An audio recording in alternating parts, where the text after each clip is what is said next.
Graça e paz, irmão. Eu vou falar sobre o poder do nome de Jesus, né? Aleluia. Se a gente for falar, é muita coisa, né? Mas eu vou falar só um trechinho, não vai ser muito longo, né? Porque eu nunca falei em microfone, nunca vim para cá, isso é muito, para mim, é inédito. É assim, o poder do nome de Jesus, o nome de Jesus está acima de todo nome, isso é um fato. Isso é um fato. E o poder do nome de Jesus, quando você fala, às vezes você fala de forma vã, ela não funciona, entendeu? Então, eu quero falar assim de como o poder, ele funciona, e às vezes as pessoas falam o nome de Jesus de forma que não tem poder. E quando eu falo isso, a gente vê, na verdade eu ia falar em salvação. Aí quando na matéria de Atos, me brotou assim, outra administração, que em Atos, no capítulo 3, quando Pedro e João, ele cura aquele homem coxo, né? Que ele, na verdade, ele usava o nome de Jesus. Esse milagre aqui foi o primeiro milagre de Jesus, ou falando o nome de Jesus, Jesus já tinha subido aos céus, entendeu? Estou um pouco nervoso, mas devagarzinho. Amém. Isso aqui foi o primeiro milagre. Em Atos, Jesus já tinha morrido, já tinha ressuscitado, ele subiu aos céus, e aqui é o primeiro milagre falando sobre o nome de Jesus. E para você ver quem é que falava o nome de Jesus, a gente tem que saber quem eram essas pessoas que utilizavam o nome de Jesus. Então eu separei 3 versículos. Em Mateus, no capítulo 17, a Bíblia fala que ele era testemunha da transfiguração de Jesus. Então, quando eles estavam, era um grupo, ele separou os 3, que era Pedro, na verdade eram 3, as pessoas mais próximas de Jesus, era Pedro, João e Tiago, né? Mas aqui está falando só de Pedro e João. Então, eles foram testemunha da transfiguração. E eu separei outro versículo, em Marcos, no capítulo 14, a Bíblia fala que quando Jesus estava no Getsêmani, com Pedro, João e Tiago, ele falou assim, a minha alma está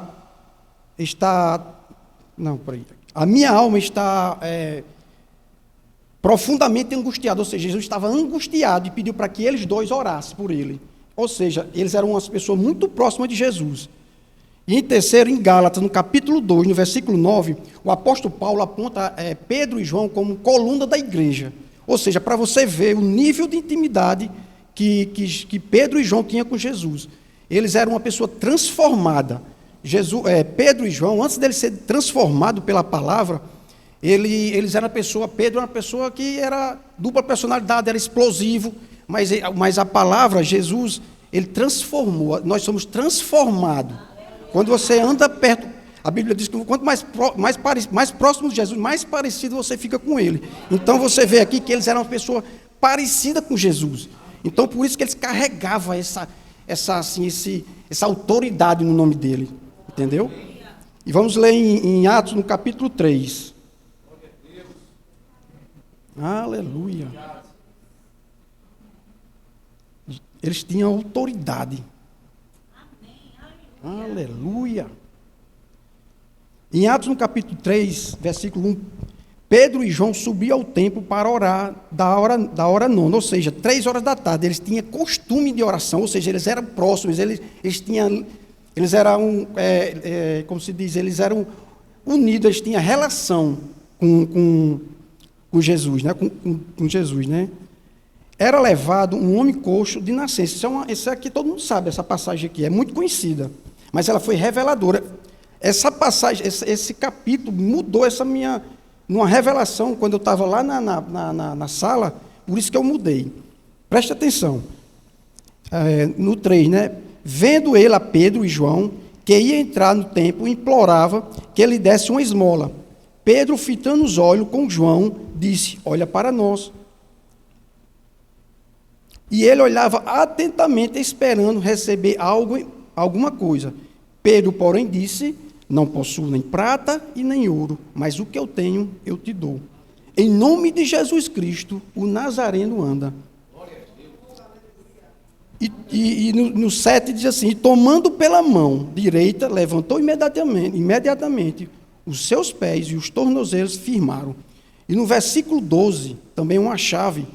À vista disso, Pedro se dirigiu ao povo dizendo: israelita, por que vos maravilhas disto, porque fitais os olhos em nós, como se pelo meu próprio poder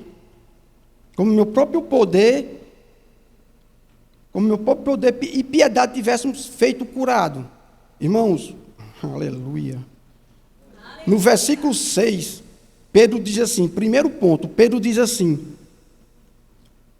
porém ele disse, não possuo nem prata e nem ouro, mas o que eu tenho, eu te dou. Ou seja, Pedro disse, eu não tenho prata nem ouro, mas o que eu tenho, nem prata e nem ouro compra, que é a sua cura. Aleluia. E o ponto-chave, nesse aqui, ele diz, em nome de Jesus Cristo, o Nazareno, ande. Irmãos, aleluia. Nesse segundo aqui, irmão, foi uma revelação para mim. Quando ele disse, em nome de Jesus, ande. Irmãos, o que fez andar não foi só o nome de Jesus. O que fez andar foi a consciência de Pedro. Pedro, ele tinha a consciência do que ele falava. Veja que no momento ele disse, Pedro, ou ele falou para o coxo, ande. Ele não pensou se o coxo ia andar, não. Ele só foi logo pegando na mão. No mundo espiritual, ele já estava curado. É porque ele tinha consciência que carregava o nome de Jesus. Aleluia. Essa chave aqui foi que me mudou. Eu cheguei, meu amigo, quando falou essa palavra dentro de mim, irmão. Irmão, foi uma mudança assim que, aleluia. Aleluia, glória a Deus, aleluia, em nome de Jesus, aleluia. Às vezes a gente pensa que esse poder só é para o tempo de Pedro, irmão. Não é não, é para o tempo de hoje. Aleluia, esse nome está disponível para quem crê. Aleluia, glória a Deus, é poderoso, irmão. Um dia eu estava conversando com o Felipe, não era, Felipe? Ele sabe o que eu vou falar agora. O irmão Reagan, ele teve uma conferência lá, que um homem lá, ele foi para uma conferência dele, e ele disse que de repente o ambiente mudava. De repente. Aí foi no outro dia, né? Outro dia o ambiente do mesmo jeito. Ele disse, de repente, estava o povo pulando, gritando. Ele disse, rapaz, o que é isso? Depois ele foi saber. Era quando o Kenneth Reagan chegava no estacionamento, o ambiente mudava. Ele carregava a presença, irmão. Aleluia. Glória a Deus. Ei, é muita coisa, se você for falar assim, meu irmão, é coisa demais. Aleluia. Glória a Deus. Irmãos, era só mais ou menos isso, né? Aleluia. Obrigado. Eu não tenho mais o que falar, não. Obrigado. Em nome de Jesus.